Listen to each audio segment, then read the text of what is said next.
The truth about Easter Island has finally been discovered by scientists. The mystery of Easter Island, a small piece of volcanic soil, far away in the Pacific Ocean, has dominated people's minds for decades. However, our world is home to thousands of such isolated islands. What makes this one so exceptional? The mystery is hidden, not on the island, but in the massive stone statues that surround it. Who made the giant stone heads that have become popular all over the world? Did they have any particular purpose? Where did their creators come from? Where did they go? And why did they leave? Well, we may be able to finally answer these questions. Watch this video to learn more about Easter Island and to satisfy your curiosity. Don't forget to give us a like. Let's start with what we know about the island itself.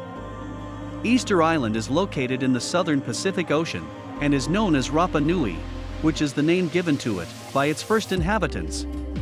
It's so far away that you might possibly classify it as one of the world's most remote locations. It is located 1,200 miles away from Pitcairn, its nearest neighbor. Chile is located 2,300 miles west of the United States. A plane is the only mode of transportation that can get you there. You will need to spend 5 hours on a plane flying from Santiago, Chile to Easter Island. The island is just 63 square miles in size, so, if you think about it, it's such a small territory to house 887 huge stone statues. Here are some fascinating things about them that you might not be aware of. The statues are called moai. At some point between the 13th and 15th centuries, they began to be carved. The peculiar faces of Rapa Nui statues make them instantly recognizable. Long noses, wide chins, rectangular ears, heavy brows, and sad eyes are their distinct features. The nostrils also curl up like fishhooks, which is very unusual. Initially, people believed that the sculptures were just made up of their heads. But to their surprise, the heads actually had bodies attached to them. It was discovered in May 2012 during excavations. The bodies had simply been hidden underground. The statues are actually very tall. The largest of them stands 33 feet tall and weighs 90 US tons. But apparently, it's not the largest one yet. One of the statues discovered on the island was incomplete. Scientific calculations determined that it had to be 70 feet tall and weigh about 297 US tons. The heads of the statues that can be seen are only 3/8 of their actual size. The arms were carved against the bodies that were resting in various positions. The majority of the statues, 834 out of 887, were carved from tuff, which is compressed volcanic ash. Interestingly, all of the statues, with the exception of one group, face inland, indicating that they are facing away from the sea. Perhaps this was due to the belief that the statues were the villagers' protectors. The only statues that do not fit into this pattern can be found at Ahuakivi, a sacred place for Rapa Nui people. There is also a statue that stands out among the rest. It is the only one discovered in a kneeling position. It is called Tukuturi. The statue is believed to represent an ancient singer, as per scientists. His position is similar to that of those who appeared at the Roe festival. The statue's head is elevated very high, and a beard can also be seen. Tukuturi has a much more human-like appearance than the other statues, thanks to its smaller size and the unusual material it is made of, the red Puna Pua stone. Aren't all of these facts fascinating? Stay tuned as there are more mysteries to discover. It is quite a puzzle as to how such huge statues were moved across the island. When Europeans arrived on the island in 1722, they discovered a small local population of between 1,500 and 3,000 people. It doesn't add up as there are hundreds of statues scattered all over the island. There have been several theories as to how the sculptures were moved. For one, there is a theory that the statues were made and moved by aliens. It was one of the most common among mystery lovers. Do you like this idea? We're sorry to disappoint you. The stone used to build the statues actually originated from the island. The majority of the material came from an extinct volcano, in the northeastern part of Easter Island, not from another planet. Theory debunked.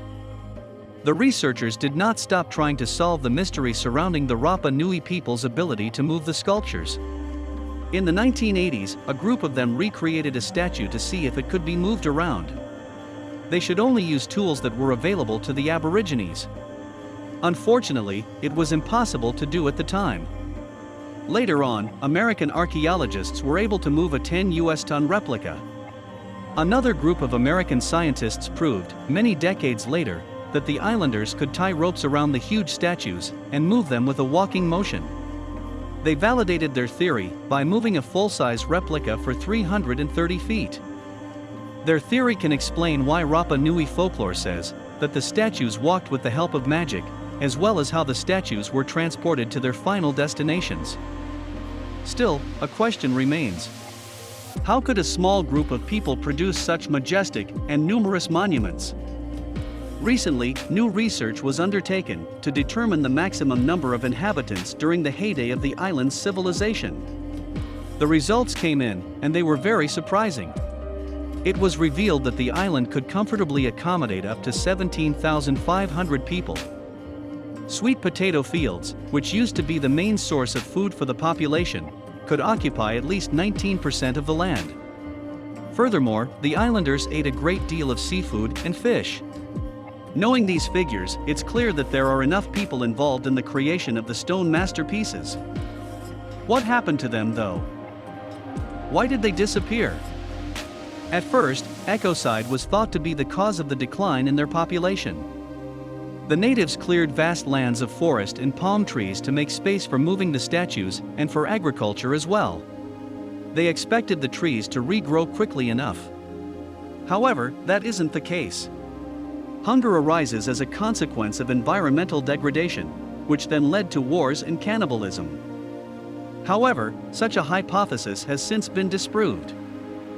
To begin with, the Rapa Nui people appear to be extremely skilled agricultural engineers. They used volcanic rock to fertilize the fields.